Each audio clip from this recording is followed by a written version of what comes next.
êtes bien avec Driver dans un nouvel épisode de Hip Hop Griot.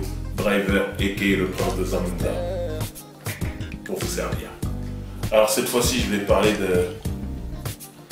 d'un morceau que j'ai fait, qui s'appelle Dolce Vita, de Vita avec 2 A, tout simplement parce que dedans je parle de la chanteuse Vita. Ce morceau, on peut le dire, c'est une déclaration d'amour. Donc il faut savoir que moi j'écris beaucoup au feeling, tu vois. Ça veut dire si je vois un accident de voiture qui s'est passé bizarrement, je peux aller écrire une chanson tout de suite sur l'accident de voiture. C'est ce que j'appelle écrire au feeling. Et quand j'ai écrit cette déclaration d'amour à Vita, c'est tout simplement parce qu'il s'est passé tout un enchaînement de péripéties qui m'ont amené jusqu'à écrire cette chanson. Et en fait tout a commencé quand Vita a sorti son album À Fleur de Toi. C'est Diams qui produisait donc cet album. Je connais Diams, tout ça, donc j'ai écouté l'album de Vita, j'ai eu la chance de l'écouter très tôt. Et j'ai bien aimé l'album, tout simplement parce que je trouvais que sa musique, elle était un peu à l'image au niveau des thèmes du R&B américain. Ça parlait d'amour, ça parlait de problèmes de couple et tout ça. J'avoue que j'aime beaucoup ça.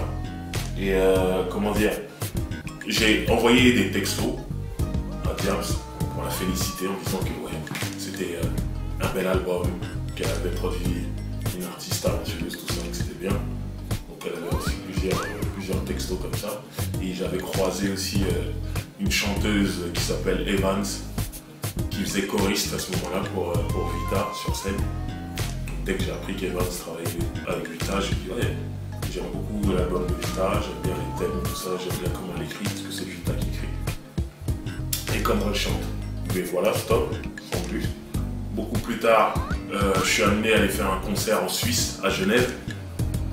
Donc on y va en train. Je me balade dans les wagons à la recherche d'un sandwich. Vous savez, ces petits sandwichs triangulaires qui coûtent très cher mais qui ne calment pas. Bon, j'avais prévu d'en acheter au moins 4 ou 5, vous connaissez. Mais en me promenant comme ça dans les wagons, comme ça, je tombe sur Evans, cette fameuse chanteuse qui est choriste, tout ça. Et je la vois, je dis oh, qu'est-ce que tu fais là et tout. Elle me dit ouais, je vais à Genève. Et toi? Moi aussi je vais à Genève. Qu'est-ce que tu veux faire? Je dis ouais, je dois aller faire un concert. Et toi? Moi aussi je vais faire un concert, je suis avec Vita. Oh d'ailleurs, il me semble que tu aimais bien ce que faisait Vita, tu me l'as dit plusieurs fois. Donc ce serait bien que tu lui dises en face. Je lui dis ok, pas de souci.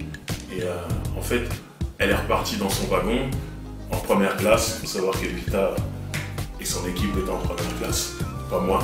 Bon, l'organisateur de mon concert n'était pas très riche, donc il nous a laissé en deuxième. Et en fait, je ne l'ai pas suivi. Je suis retourné à ma place, j'ai attendu et tout. Et une fois arrivé donc à Genève, il y a une espèce de douane, je ne sais pas exactement comment ça s'appelle. Bref, une espèce de barrière à passer et tout. Et donc à ce niveau-là, on se retrouve tous.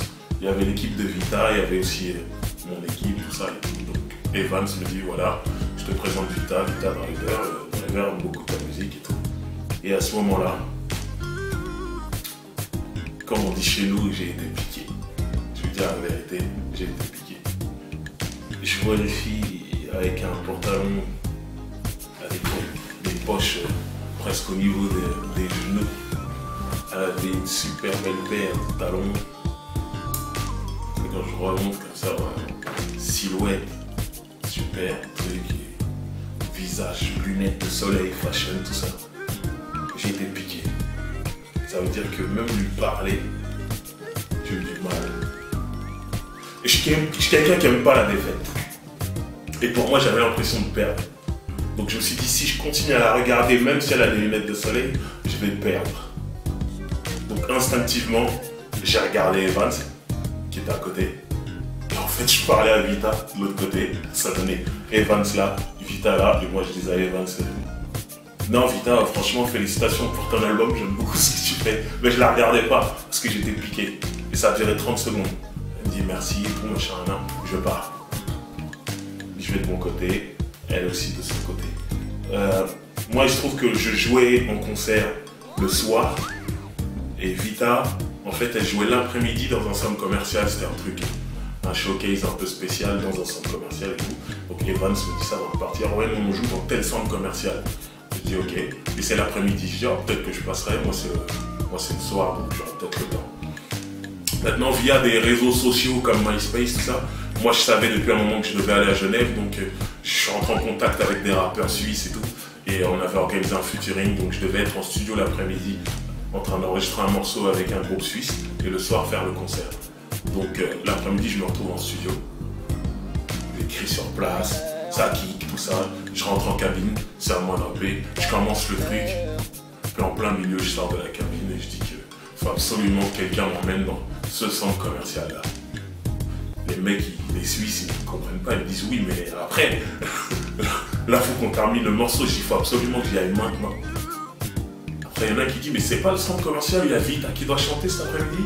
Je dis, ouais, c'est ça. Il dit, mais tu vas voir Vita. Je dis, ouais. Il dit, ouais, mais viens, on termine le morceau. Je dis, je vous jure que si vous m'emmenez là-bas, après, on revient, on termine le morceau, mais il faut absolument que j'aille là-bas dans ce centre commercial, voir Vita sur scène. Bon, ils se disent, ok. Ils m'emmènent là-bas et tout. Et en fait, elle était sur scène. Il y avait énormément de monde. C'était beaucoup de jeunes. Donc en fait, si tu veux, quand on me connaît et qu'on sait la taille que je fais, tu voyais beaucoup de jeunes comme ça. Et en fait, moi, j'étais au-dessus. Donc j'étais au fond. Je pensais qu'elle ne me voyait pas, mais en fait, elle me voyait parce que j'étais plus grand que tout le monde. Mais bon, elle était concentrée, elle était dans ses chansons, elle vivait le truc. Donc pour moi, elle ne me voyait pas. Par contre, ses choristes, notamment la chanteuse de Evans, elle m'a fait un signe, tout ça, elle m'a vu, tout ça, machin. J'ai vu le show, je me sentais mieux. Parce que j'avais vraiment besoin de revoir Vita à ce moment-là. C'est tout. Une fois que je l'ai vu, je suis retourné en studio, j'ai terminé le morceau. Le soir, j'ai fait mon concert. Au passage, c'est très bien passé. Je retourne à la salle, il faut le dire, je me lance des fleurs de temps en temps. Et voilà, maintenant, le lendemain, après un super petit déjeuner, parce qu'il faut savoir que les Suisses dans les hôtels ne rigolent pas avec le petit déjeuner, on prend le train et on rentre à Paris. J'avais Vita dans la tête, je l'avais, et je me disais quand même qu'elle avait beaucoup de style. C'était une princesse, tu vois. Et ce que j'ai fait, c'est que quand je suis rentré, dès l'après-midi, je suis allé rejoindre mon ami Marc du label Bomb Attack, qui produit notamment Brasco ou El Matador. Je suis parti là-bas dans leur logo, dans leur studio et tout. Je suis allé voir Marc et j'ai commencé à lui raconter un peu comment s'était passé mon concert en Suisse, tout ça. Et je lui disais, ouais, j'ai croisé Vita, tout ça. Vita. Je crois que je vais faire une chanson sur elle. Parce que, en fait, j'aurais voulu lui dire des trucs que j'ai pas eu le temps de lui dire. Et je crois que je vais dire ça dans la chanson. Elle m'a regardé, elle m'a dit, bah vas-y, et moi j'ai des beats pour toi, j'ai des sons, vas-y, choisis. Commence à me faire tourner des beats, il y en a un sur lequel je craque et je dis, ouais, celui-là, ça pourrait aller bien. Il me dit, ah ouais, tu kiffes? Ouais. Bah vas-y, il sort un papier, un stylo, écris. Je dis, ok, j'ai écrit le morceau, tac, j'étais tellement dans le délire qu'au niveau de l'inspiration, ça coulait tout seul. Ce que j'appelle écrire au feeling, c'est ça. T'es plongé dans le délire, t'es dans l'humeur. Et j'ai terminé le texte, je dis ah ça y est, je l'ai terminé, mais moi dans ma tête j'allais rentrer chez moi. Il me dit bah vas-y, le studio il est là, on a un ingé qui est là, d'ailleurs big up à Ben qui est pas vraiment âgé mais qui a assuré ce jour-là pour faire la prise de voix. On a enregistré le morceau et tout, et à la fin quand le morceau s'est terminé, je me suis dit waouh, le morceau sonnait vraiment bien. Mais après pendant un moment quand même je me suis dit mais c'est chaud, comment les gens ils vont prendre ça, comment elle va le prendre. Je suis rentré chez moi avec le morceau pendant 2 semaines. Je l'ai fait écouter à personne, je l'ai écouté tout seul chez moi, je me disais, je peux pas faire ça, c'est complètement fou. Un truc que personne n'a fait avant, je sais pas comment elle peut réagir, imagine, elle kiffe pas, je sais pas. Au bout de 2 semaines, je me décide à essayer de la toucher pour qu'elle écoute cette chanson. Il y avait MySpace, elle avait un MySpace, j'aurais pu la joindre directement, je l'ai pas fait. Je me suis dit, j'ai peur du résultat. Ce que j'ai fait, je l'ai envoyé des copines à elle qu'on a en commun. Du genre, j'ai écrit ça sur Vita, qu'est-ce que vous en pensez? Vous pensez qu'elle pourrait aimer? Et elles ont toutes dit, mais t'es dingue, bien sûr qu'elle a kiffé. Et il y en a une qui s'est permis de lui envoyer. À ce moment-là, Vita elle était en Tunisie. MySpace oblige, tout ça.